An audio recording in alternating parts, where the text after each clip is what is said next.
I know, it's belated, it's Friday, and I'm doing a Raw review that should have happened at least on Tuesday. My bad. I ain't done shit this week, so I have no excuses really. It's been a hot week. Whoever said that Joss Reigns in flipping in UK? You know, hot week. Sapped my energy to do anything really. Had a week off work, so really it's just really been me just chilling and just getting cracking on with things. I actually thought that the Raw wasn't as bad as I've seen people say it was from the 14th of July. I can't remember where the fuck it was. The crowd was decent though. It was a good crowd. Can't remember for the life of me where it was. Richmond, I think it was. I could be wrong about that. But yeah, it was a good crowd. It was a decent Raw. I'll tell you what it was an intriguing Raw. Not necessarily for the matches, but it was certain things that you were like, huh? You dick teasers. Huh? Oh, that kind of works. That was pretty much my reaction throughout the whole of Raw.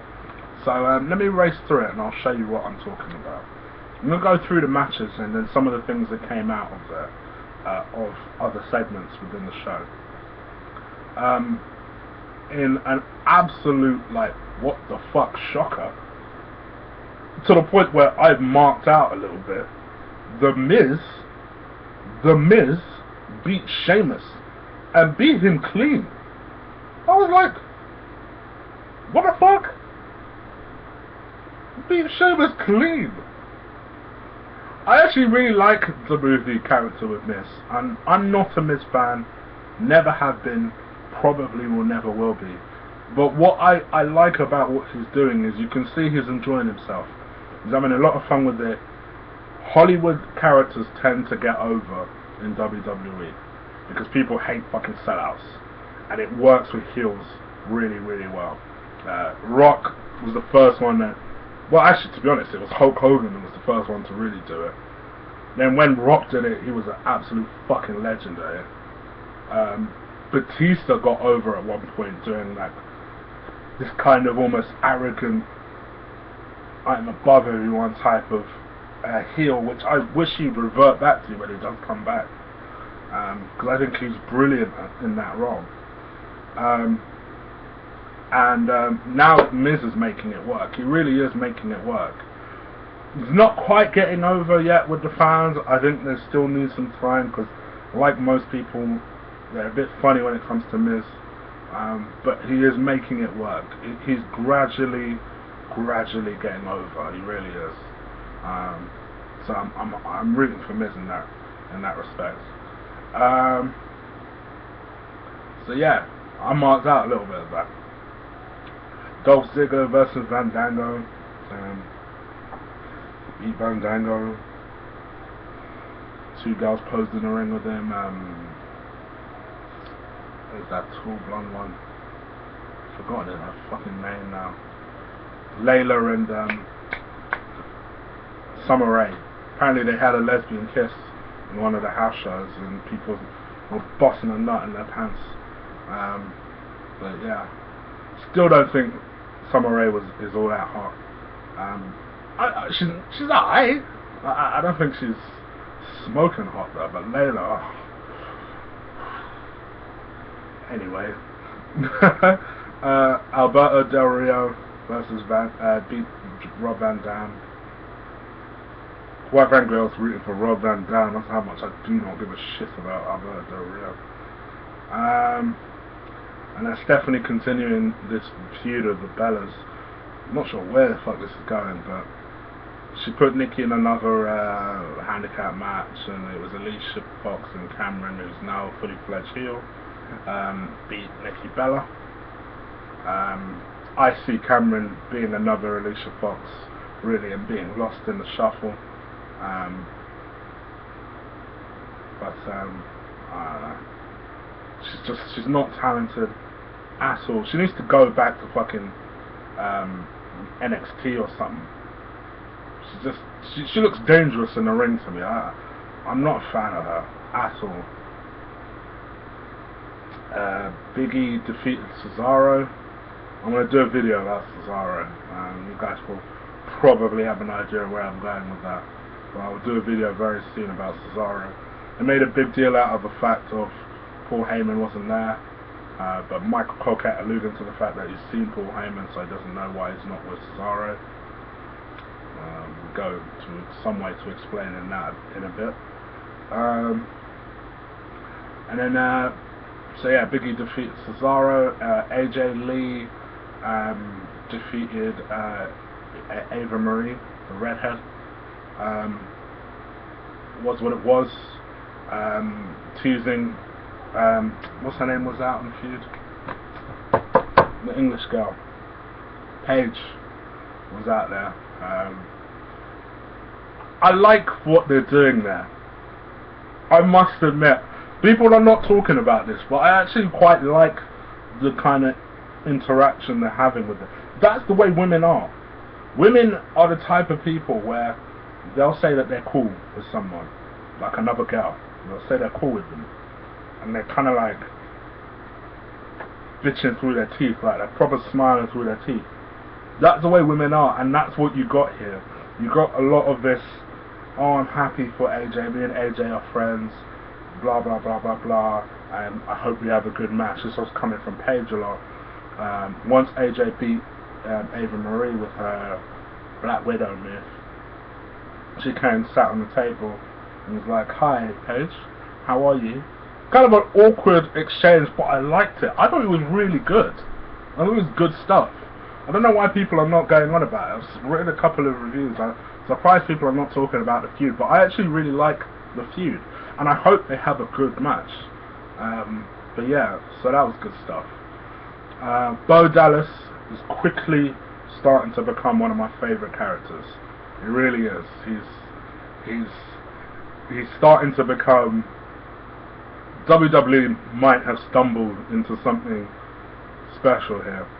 This arrogant, disingenuous type of almost you gotta believe in yourself type of gimmick is wonderful.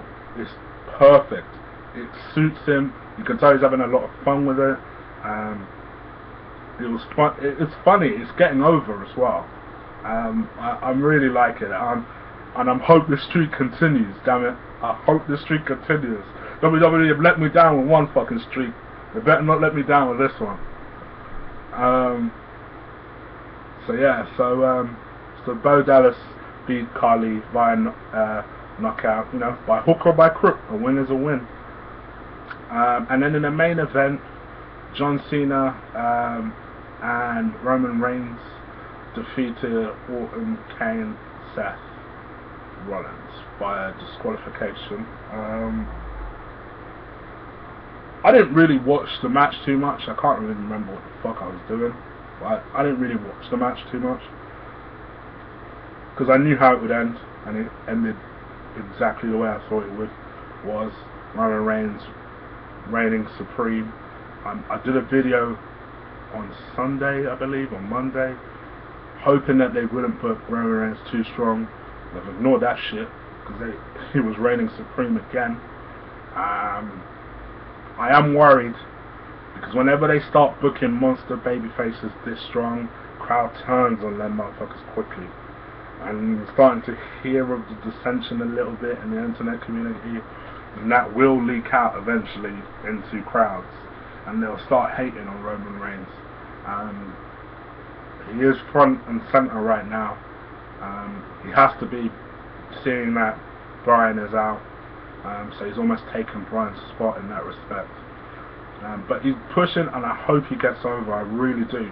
And I'm getting sick and tired of people hating on the motherfucker, because we need these sort of people to get over. You know, for all your complaints that John Cena is the #1 guy, why did WWE rely on him? The only way they'll stop relying on him is when people like Roman Reigns get over.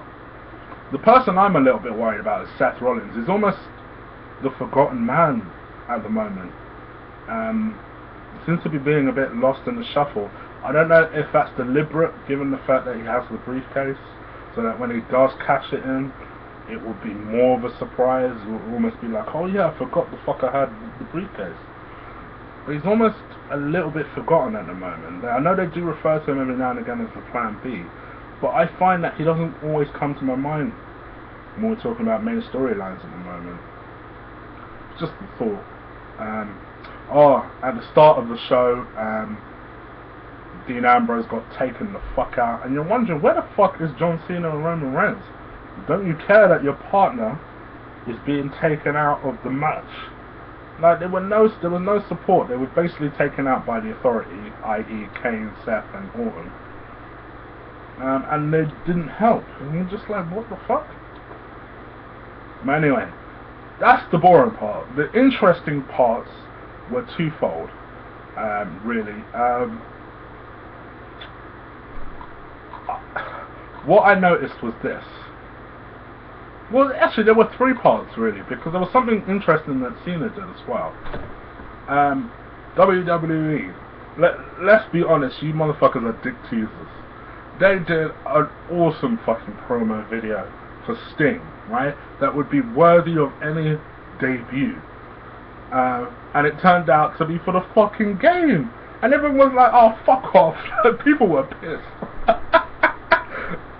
But I heard afterwards, because I didn't hear this in the internet community, but I heard afterwards that they did it because they wanted to address the rumour that Sting was going to make his debut there. Apparently that was never the case, but they decided to do that promo as if to just say fuck you to everybody. But yeah, it was an awesome promo video. And you just saw Sting's face at the end, and everyone started marking out. And everyone was like, "Oh shit!" And I'm not a Sting fan, but even I was marking out. Yeah, basically, it was just a dick tease. Yeah, that's pretty much that. So that was interesting. The second thing was, you notice they don't refer at all to CM Punk. At all. But for some stupid reason, they decided to advertise a show on the WWE network, a documentary about CM Punk. So obviously, people are putting two and two together and getting 45. Does that mean he's on his way back? No, motherfucker, they still own his rights, at least until, I think it's the end of this month, or is it the end of next month? He's still technically under contract until at least the end of the summer. So they're gonna do whatever the fuck they want.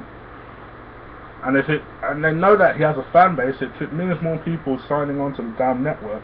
Believe me, at this point they're losing so much money in that network, they'll do it. They don't give a fuck. They'll do it. Notable things that happen. I'll come to the Cena thing last. It being Cena.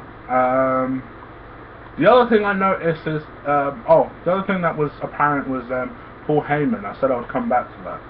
Paul Heyman showed up in a segment with Stephanie and Triple H.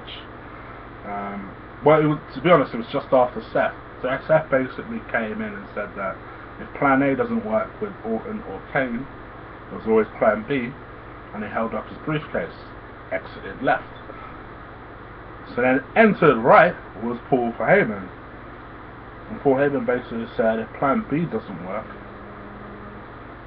there's always a Plan C.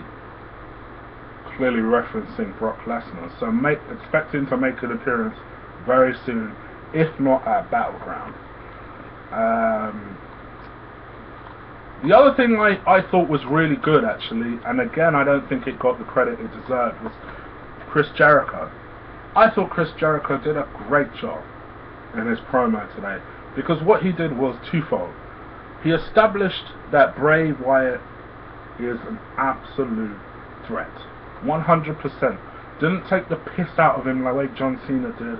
Didn't compare him to some goofy Michael Jackson thing or whatever it was. I can't even remember what the fuck Cena was saying. He put Bray over really well, indirectly, really making him look like a credible threat, like a serious credible threat. And then instead of Cena, who I don't know, just basically didn't take him seriously. And then essentially he basically said that, you know, that basically hyping up the match for Battleground. He was in the ring cutting the promo, lights went out, two of the Wyatt family are there in the ring with him without Bray. Jericho manages to escape the ring, runs into Bray Wyatt, gives him his sister Abigail on the stage. Good stuff. I fully expect Bray to win. That motherfucker definitely needs a signature win, and that's what Jericho's all about these days. He puts people over too much, in my opinion. But this is good A-B fucking C stuff. But yeah, I was really happy to see that. The other thing that I thought was interesting was John Cena. Now maybe I'm looking into this too much, but what I noticed was this. Ric Flair was cutting a promo and basically putting Cena over as all these legends are told to do. And then Roman Reigns came out and they teased a little confrontation between the two, but Roman Reigns just shook his hand. Flair exited. On the way to exiting, he basically runs into John Cena. John Cena basically gives him the World Heavyweight title, puts it on his shoulder and says, "This belongs to you," essentially, and runs into the ring, you know, more John Cena type of shit. Now there's speculation that they might actually retire the WWE World Heavyweight title belt. I don't think that that's the case. I think whilst it would be nice for them to let Ric Flair keep that championship, I don't think it was much of a thing. I only really thought about this after the show had finished. Well, because like he gave it to him, and I thought, oh, maybe he was just going to take it back after a couple of seconds. But he gave it to him and then went to the ring. I was like, because I think it's goofy that they have two fucking belts. If they're unifying the championship, unify the fucking championship. Don't carry around two belts because you look like a fucking idiot. But I was just thinking, maybe they are, because you can't imagine that they'll change the belt. I mean, that's a pretty fucking new belt. With all the money troubles they have, the last thing they need is to start creating new fucking belts. Like maybe a year after the belt has just been produced. So it was just something interesting that I did notice there. I don't know. But it was interesting stuff in the sense, not necessarily the in-ring stuff, but more the things that happened as a result of certain promos that happened or certain things that people said or did. But it was interesting.